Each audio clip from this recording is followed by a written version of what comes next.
feeling her spirit hovering close tonight.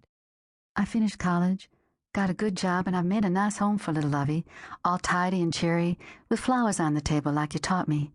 I want so much to be a good mother. She rested her chin on her knee with a ragged sigh as the longing from the dream resurfaced.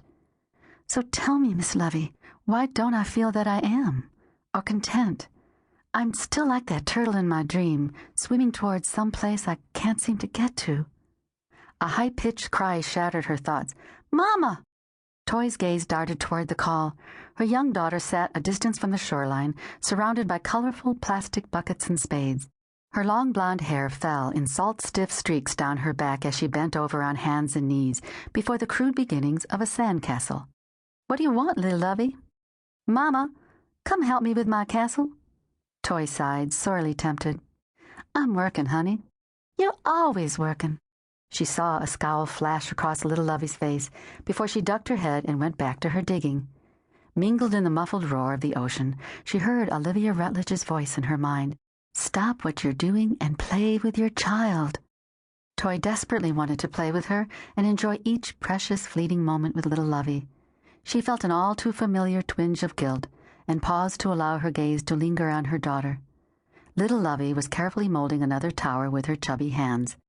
That child was happiest when she was at the seaside, Toy thought, her heart pumping with affection. Whether collecting shells, digging castles, or rollicking in waves, as long as she had her toes in the sand, she was content. She was only 5 years of age, yet little Lovey was so much like Miss Lovey Rutledge that Toy sometimes believed the old woman spirit had returned to settle in her namesake.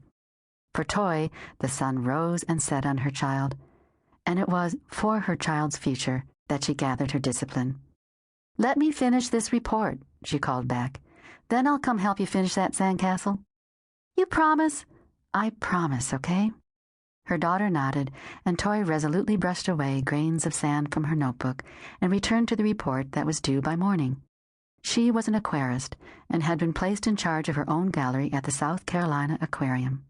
It was her first break, and she needed to prove that she was capable of the responsibility. The no-see-ums and mosquitoes were biting in the sticky humidity, and blown sand stuck to her moist skin, but she worked a while longer, determined to finish in the last of the day's light. A short while later, she closed her notebook and raised her gaze toward her daughter. Another lopsided tower had been added to the castle, but her daughter was gone. Toy's breath caught in her throat, and her eyes wildly scanned the beach. Lovey! She cried out, leaping to her feet. Mama, look! Toy swung her head around toward her daughter's voice. Little Lovey was arched on tiptoe at the water's edge. The bottom of her pink swimsuit was coated with a thick layer of damp sand, and she was pointing excitedly toward the sea. Toy ran across the beach to grasp hold of her daughter's slender shoulders. You know you're not supposed to go near the water, she scolded, even as her eyes devoured her child and her hands gently wiped sand from her face. You scared me half to death. The 5-year-old was oblivious to her mother's concern. Instead, her large blue eyes were riveted to something in the surf. It's right there, she cried, wiggling her pointed finger urgently. I see it. What do you see, a dolphin? Toy turned her head back toward the Atlantic to peer into the rolling surf. Then she saw it. A large, dark object floated at the surface not more than 50 feet out. It wasn't a dolphin. She squinted and moved a step closer. Could it be a turtle? The dark hulk appeared lifeless in the waves. You stay right here, she ordered in a no-nonsense tone, and this time little Lovey didn't argue.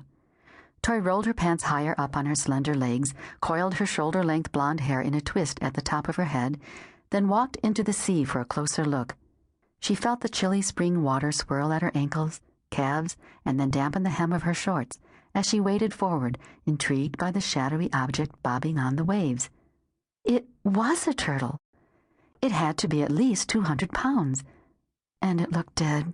What a pity, she thought, and she wondered if this was a nesting female holding eggs. It was always a shame to lose an adult turtle, but to lose a nesting female was a tragedy. The loss was one of generations. A wave carried the turtle closer, and Toy's stomach clenched at the sight. It looked like she'd been floating for a long time. She was badly emaciated, and the shell was dried and covered from tip to tip with barnacles. Poor Mama, she muttered. There'd been too many dead turtles washing ashore in the past few years. Barnacle bills, the turtle team called them.